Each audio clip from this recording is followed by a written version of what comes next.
Bom dia, meu querido nono ano! Tô com saudade de vocês, meus queridos alunos. Quantas saudades, meus queridos alunos.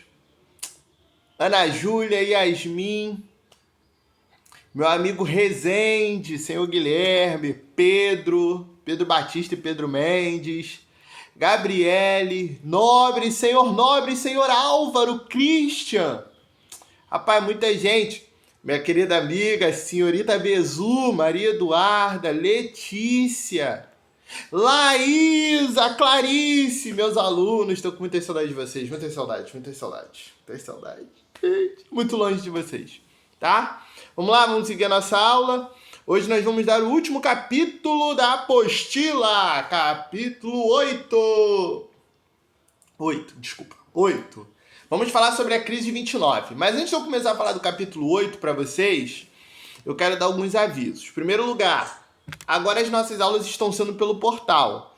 Quem ainda não assistiu aquele videozinho explicativo lá, assiste o vídeo, gente. Ele explica como é que vocês vão usar, vão mexer no portal. Qualquer dúvida, é só digitar que eu leio aqui e respondo para vocês, tá bom? Vocês hoje vão assistir esse vídeo primeiro, vão assistir toda essa aula, que é o capítulo 8. E quando acabar a aula, vocês vão fazer a revisão que eu mandei. Eu mandei uma revisão. Vocês vão fazer essa revisão hoje, vão tirar foto e me mandar ela hoje, tá bom?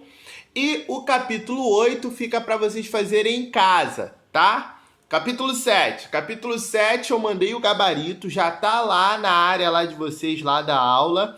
Vocês imprimam ou vocês abram e corrija o capítulo 7. Dúvidas? Só me mandar lá no portal que eu tiro a dúvida de vocês, tá bom? Repetindo, vocês vão fazer a revisão. Assim que vocês acabarem de assistir esse vídeo, vocês vão fazer a revisão. Não precisa copiar, perguntar. Só colocar a resposta no caderno. Número 1, resposta do lado. Número 2, resposta do lado. E me manda que eu vou mandar o gabarito depois. Se tiver alguma dúvida, só me perguntar lá no portal. É tudo pelo portal, tudo pelo portal, tudo pelo portal, tá bom? Vamos lá? Vamos começar? Durante esse primeiro bimestre do nono ano, eu fiquei com vocês. Europa, Brasil. Brasil, Europa, Europa, Brasil. Beleza? Então nós vimos a República no Brasil, como ela começou, a política, a economia e os movimentos sociais, que foi a última aula. Canudos, Contestado, Revolta da Vacina, Revolta da Chibata, Cangaço e as greves de 1917. Europa, nós vimos Primeira Guerra Mundial, Revolução Russa, NEP ao stalinismo e hoje nós vamos ver a crise de 1929. Vamos lá? Beleza. Primeira coisa que vocês precisam ter na cabecinha de vocês aí, na cabecinha de vocês. A crise de 29, ela está ligada à Primeira Guerra Mundial. É um evento que vem acontecendo numa linha do tempo. Primeira Guerra Mundial, Revolução Russa, NEP, stalinismo, e nós vamos terminar a década de 1920, início da década de 30, nós vamos terminar com a crise de 1929. Vamos lá. Década de 20, crescimento econômico dos Estados Unidos. Isso aí está no material que eu mandei para vocês. Vocês têm duas opções, vou lembrar isso sempre. Ou vocês copiam no caderno, porque isso é matéria dada, ou vocês podem imprimir, como o senhor Rezende, o Guilherme fez, e colocar no caderno. Vocês escolham. Nós temos um alto crescimento dos Estados Unidos na década de 20. Por quê? Simples. 1918, acaba a Primeira Guerra Mundial. Ela vai de 1914 até 1918. Vocês lembram que os Estados Unidos entraram na metade para o final da guerra? 1916, 1917. Então, quando você tem o término da guerra, a Europa está completamente destruída, porque, em primeiro lugar, os europeus entraram primeiro na guerra, então eles se cansaram e perderam mais vidas primeiro. Em segundo lugar, a guerra foi na Europa, a guerra não foi na América. Então, quando acaba a Primeira Guerra Mundial, os Estados Unidos são o único país do mundo que podem fornecer mercadoria para uma Europa destruída. Então, quando acaba a Primeira Guerra Mundial, isso para deixar bem claro para vocês verem como é que uma coisa está ligada à outra, os Estados Unidos eles foram os que mais lucraram. Por quê? Eles participaram da guerra, emprestaram dinheiro, venderam armas e não estão com o seu território destruído. Então, quando acaba a guerra em 1918, os Estados Unidos são a maior potência, a grande potência do mundo. Inglaterra destruída, França destruída, Alemanha destruída. E, além disso, é a maior credora. Todo mundo deve aos Estados Unidos. Lembra? Eu já falei isso para vocês. Guerra é ruim até para quem venceu. Apesar da Tríplice Entente ter saído vitoriosa, Inglaterra, França e, no caso, os Estados Unidos, mas a França e a Inglaterra eles estão destruídos. Eles precisam de dinheiro emprestado de quem? Do United States of America, os Estados Unidos da América. Então, no final da Primeira Guerra Mundial, os Estados Unidos eles saem dessa década de início em 1920, saem da década de 1910 como a maior potência industrial do mundo e uma grande credora. Todo mundo deve dinheiro aos Estados Unidos, tá bom? Os anos 20 é o chamado de Way of Life, que é o modo de vida americana.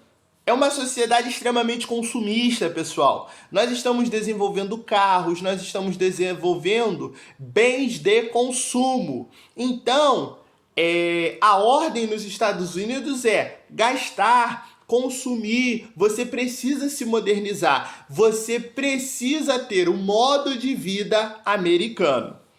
O Tratado de Versalhes impulsiona muito o crescimento dos Estados Unidos, porque vocês lembram, quem saiu como grande culpada da Primeira Guerra Mundial? Quem? Quem lembra? Quem lembra? Não ouvi. Mais alto. Quem?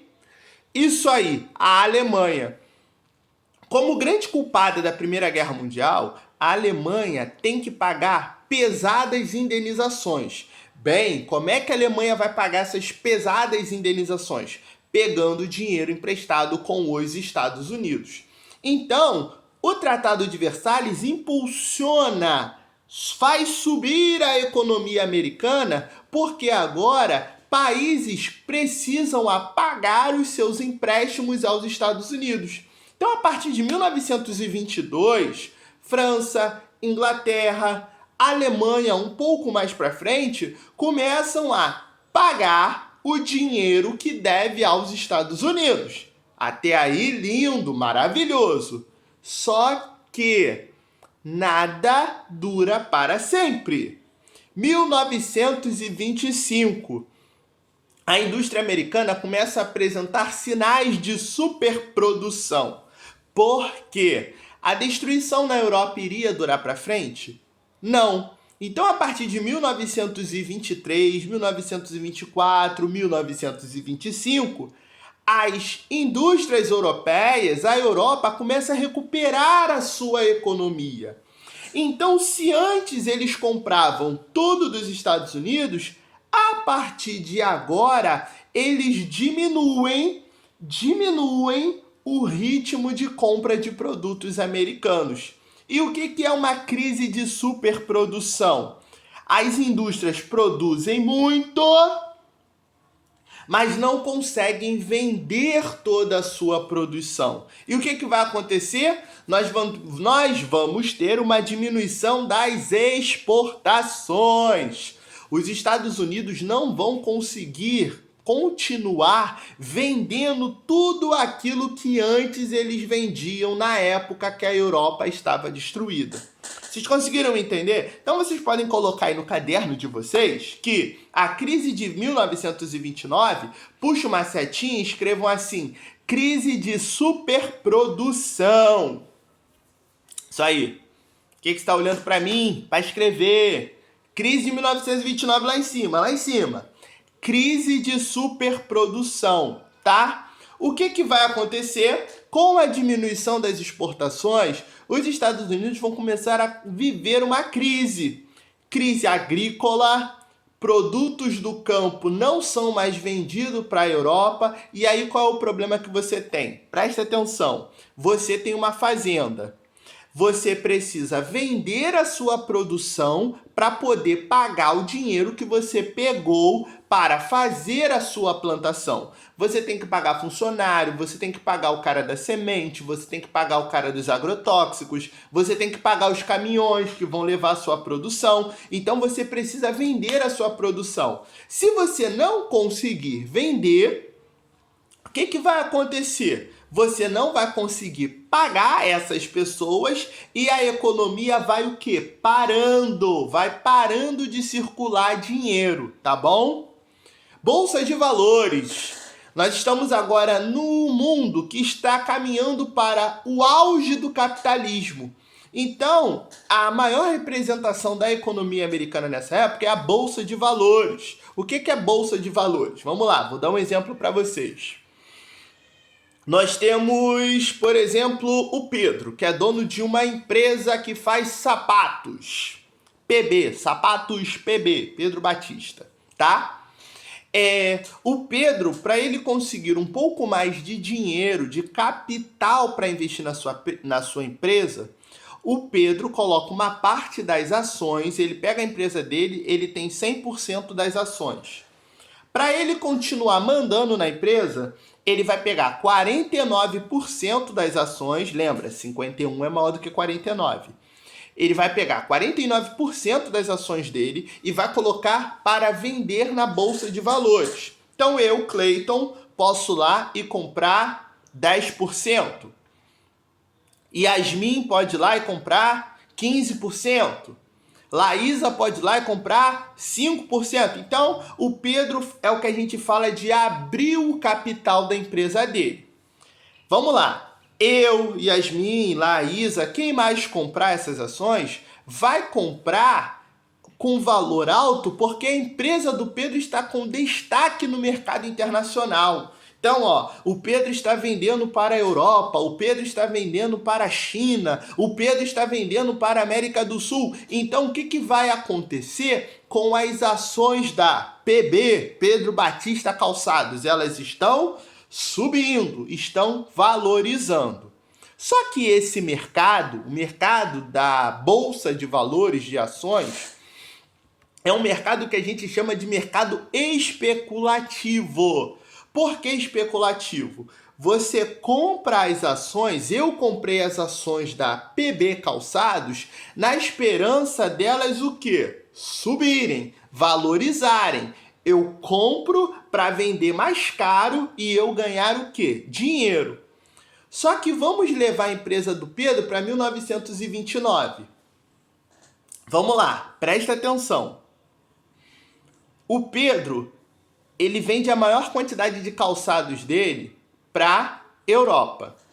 A partir do momento em que a Europa está comprando menos calçados da PB Calçados, Pedro Batista Calçados, o que vai acontecer com a produção do Pedro? Vai aumentar ou vai diminuir? Na teoria, na lógica, o Pedro tem que diminuir a produção, porque ele não está conseguindo mais vender o quanto ele estava vendendo enquanto a Europa estava em crise.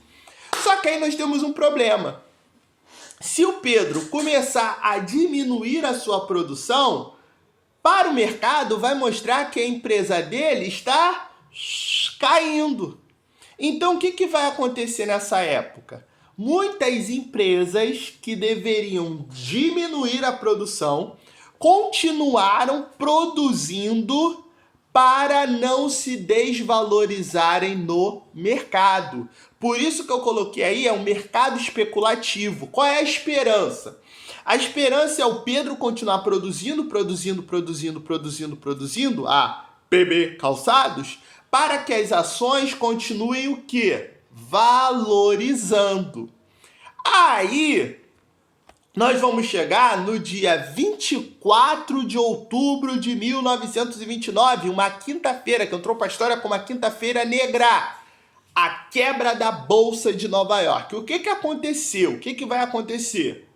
Eu que sou um investidor, eu investi dinheiro, comprei ações.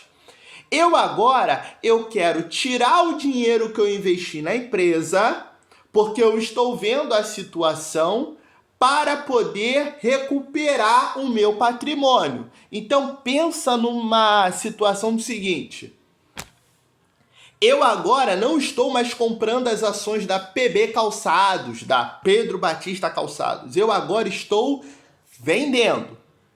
Presta atenção, só que não sou só eu que estou vendendo.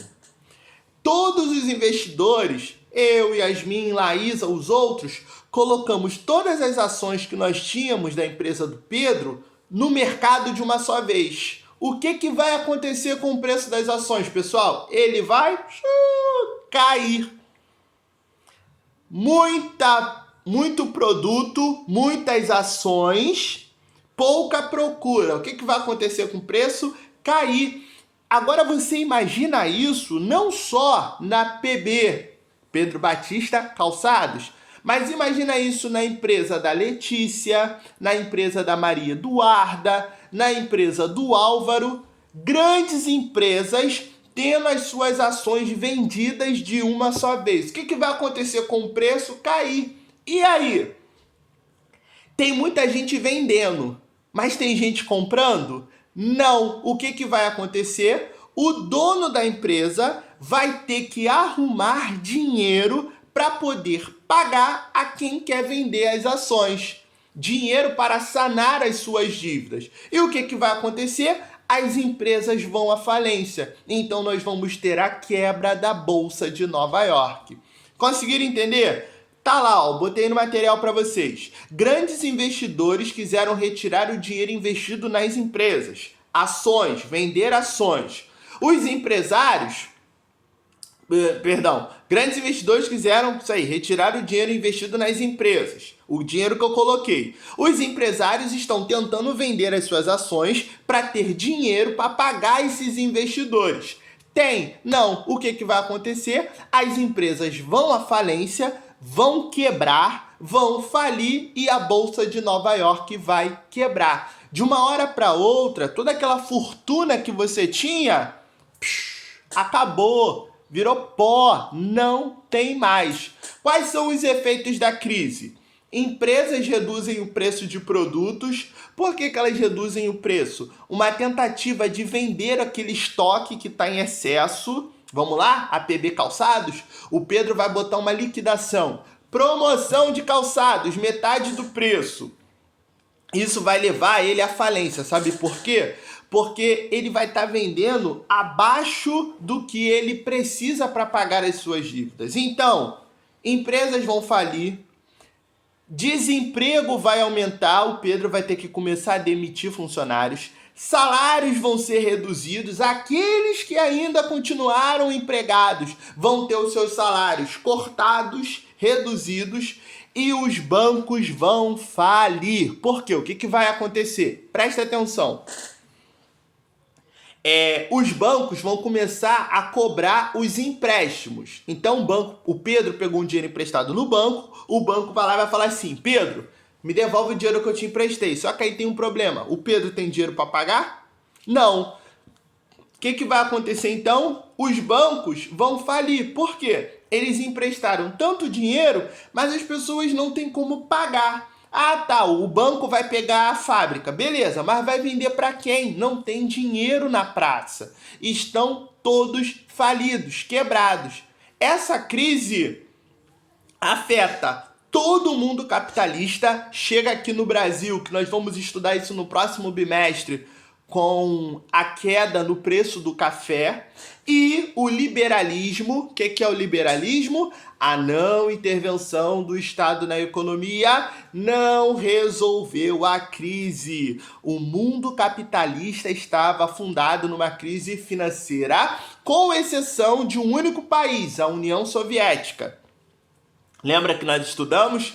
NEP, stalinismo, o Stalin vai colocar na Rússia o que nós chamamos de uma economia planificada. Então, o único país no mundo que não vai ser atingido pela crise de 1929 vai ser a Rússia, porque a Rússia não integrava a economia capitalista, tá bom? Estamos em crise.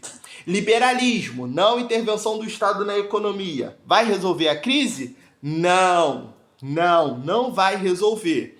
1933, eleição nos Estados Unidos, nós temos a eleição do Franklin Delano Roosevelt, tá? Ele vai abandonar a ideia do liberalismo, a não intervenção do Estado na economia, e ele vai começar com um plano que ficou conhecido como New Deal. Gostaram do meu inglês, né? New Deal, que é novo acordo. Esse plano se inspirava nas ideias de um economista inglês chamado John Maynard Keynes. O Keynes, a política dele, a ideia dele ficou chamada de keynesianismo. Qual era o princípio geral do keynesianismo? A participação do Estado na economia era fundamental. Na ideia do Keynes, a economia ela não pode ficar sem a mão do Estado.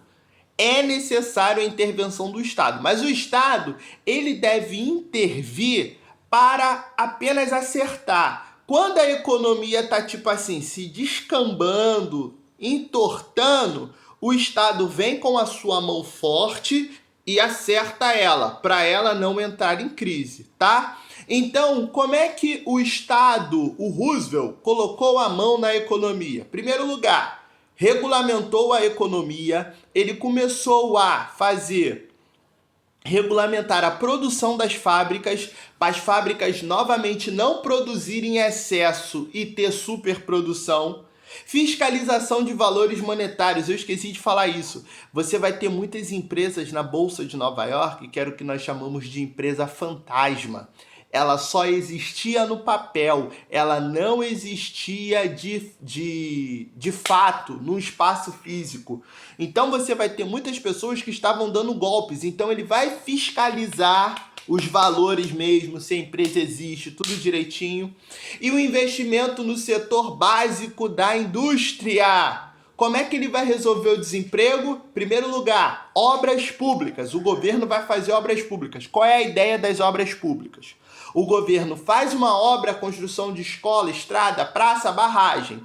Uma empresa particular assume essa obra, ela vai receber o dinheiro do governo e com esse dinheiro ela vai contratar trabalhadores. Lembra? Diminui o desemprego, trabalhador vai começar a ganhar salário e vai fazer a economia girar. Salário-desemprego, trabalhador desempregado, ele durante um período vai receber um auxílio do governo para ser um efeito paraquedas, para não perder a renda de uma vez só. Ele vai financiar fazendeiros e alguns industriais para novamente a economia voltar a funcionar, gerar emprego no campo e na cidade. Por quê, pessoal? Quando o campo começou a entrar em crise, muitas pessoas saíram do campo e foram para a cidade. Sendo que aqui na cidade eu já tenho uma grande quantidade de desempregados. Então pessoal do campo fica no campo, trabalha no campo, vai ter emprego no campo e o pessoal da cidade vai ter emprego na cidade, tá bom? O New Deal, ele vai ser a combinação de questões econômicas, o Estado colocando dinheiro na economia e questões sociais, como salário-desemprego, jornada de trabalho, redução da jornada de trabalho. A ideia também da redução da jornada de trabalho é o seguinte: ao invés de eu ter um trabalhador trabalhando 12 horas e ganhando um salário, eu divido, um trabalha 6 horas e o outro trabalha 6 horas, e aí cada um recebe metade do salário. 2 famílias são alimentadas, tá bom? E aí nós vamos ter a ideia do estado de bem-estar social. Vai ser a ideia de que o governo deve prover o bem-estar da população, tá bom? Esse plano, ele vai resolver a crise depois de 6 anos, só em 1939. A economia americana vai dar sinais de crescimento, mas a superação total vai ser só na década de 40. Alguém saberia me explicar por quê? Vamos lá, pensem. Tic-tac, tic-tac, tic-tac. 40, sabe por quê? Por causa da Segunda Guerra Mundial. Em 1939 vai começar a Segunda Guerra Mundial. E os Estados Unidos, novamente, não vão entrar de cara no conflito. Os Estados Unidos vão ficar na dele e vão novamente vender, emprestar dinheiro para os países participando da guerra. O que vai acontecer com a indústria americana? Ela vai voltar a subir. E em 1945 acaba a Segunda Guerra Mundial e os Estados Unidos estão como a maior potência econômica do mundo. Beleza, pessoal? Tiver dúvida, só manda lá no portal que eu tiro as dúvidas de vocês. Lembrando, agora é para vocês fazerem a revisão. Façam a revisão, coloquem a resposta e me manda pelo portal. Para casa, vocês já estão em casa, né? Então, para vocês fazerem aí depois da aula, capítulo 8.